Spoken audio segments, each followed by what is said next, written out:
दिल्ली चुनाव के नतीजे आ चुके हैं और अब बारी जो है बिहार की है। हमारे साथ बातचीत करने के लिए हैं राजद के सांसद है संजय यादव। क्या देखते हैं कि बीजेपी के लोग अब दावा कर रहे हैं कि अब तो बिहार में भी उनकी सरकार बनने जा रही है फिर से। देखिए उनकी तो सरकार है ही। जी। और दोबारा। 27 साल बाद दिल्ली में बीजेपी की सरकार बनी है। और 20 साल से नीतीश कुमार जी और भाजपा, 17 साल से भाजपा भी वहाँ सरकार में है। और लोग, बिहार के लोग बेरोजगारी से, महंगाई से, गरीबी से, पलायन से त्रस्त हैं। और एकदम लोगों ने मन बना रखा है कि अब की बार नीतीश कुमार जी और बीजेपी को बिहार से उखाड़ फेंकेंगे। आप पलायन देख रहे हैं, कितने लोग हैं यहाँ दिल्ली में ही। आप कह रहे हैं कितने पूर्वांचली बिहार के लोग हैं।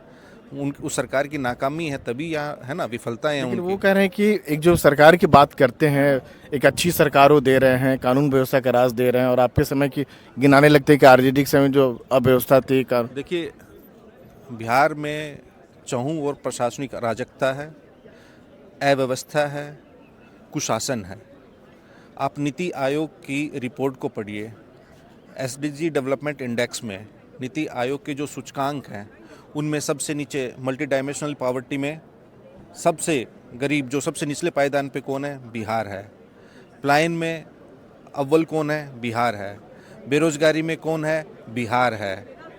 ये जो सारे आप सूचकांक देखिए ना, भारत सरकार के ही नीति आयोग और अन्य जो संस्थाएं हैं, उनके आप रिपोर्ट्स को पढ़िए।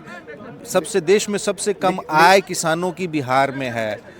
प्रति व्यक्ति मासिक आय 94 लाख, हर तीसरा परिवार बिहार में। जो हम सरकार में 17 महीने में आए तेजस्वी जी, जो आर्थिक और सामाजिक सर्वेक्षण करवाया। चुनाव में होते लोग बीजेपी के पास क्यों चले जाते हैं?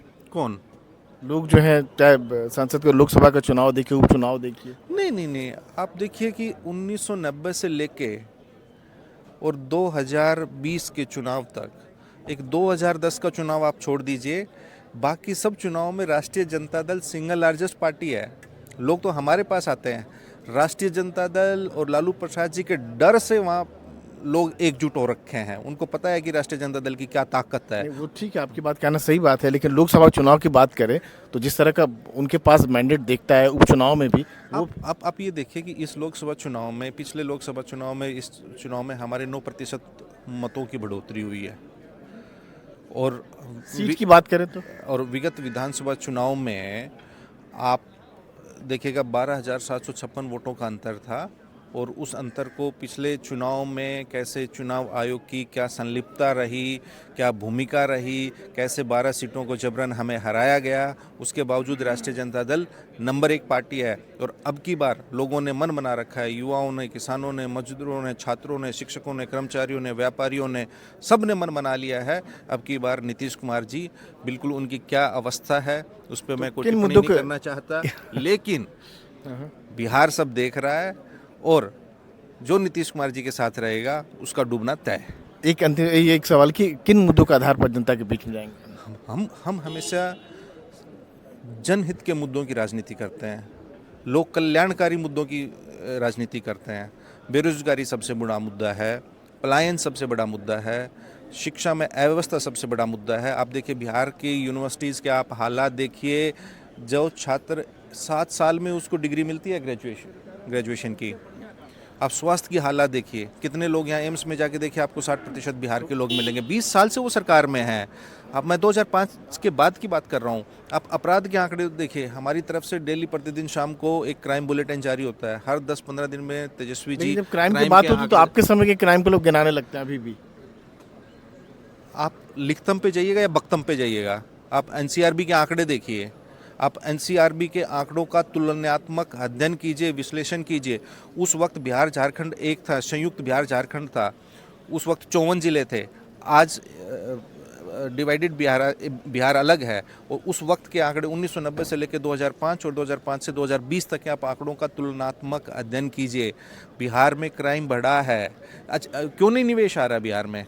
तो 200 प्रतिदिन 200 से 500 राउंड फायरिंग हर तरह। मैं अभी आपको फोन में निकाल के दिखाऊंगा, तो सुबह से लेकर अब तक 100 राउंड फायरिंग हो चुकी है। अकेले जाएंगे चुनाव में या साथ जाएंगे कांग्रेस के? हमारा गठबंधन है, मजबूत गठबंधन है। हम लोकसभा में भी लड़े, पिछले विधानसभा में भी लड़े। पिछले विधानसभा में तो हमने जीत तय कर ही ली थी ना, विजय प्राप्त कर ली थी। 12,000 वोटों का अंतर था। और अब की बार एकदम से हमारी जीत सुनिश्चित है। ये ख्याली पुलाव बना रहे हैं बीजेपी और जेडीयू के लोग, वो उनको जवाबदेही तय नहीं कर रहे। आप ये बताइए, बजट में बिहार को क्या मिला?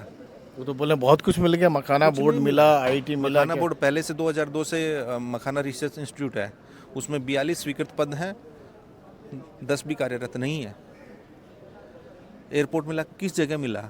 मैं आपसे पूछता हूँ, आप अनुभवी पत्रकार हैं, किस जगह एयरपोर्ट मिला? उस एयरपोर्ट के लिए कितनी राशि आवंटित हुई? आप बताइए हमको।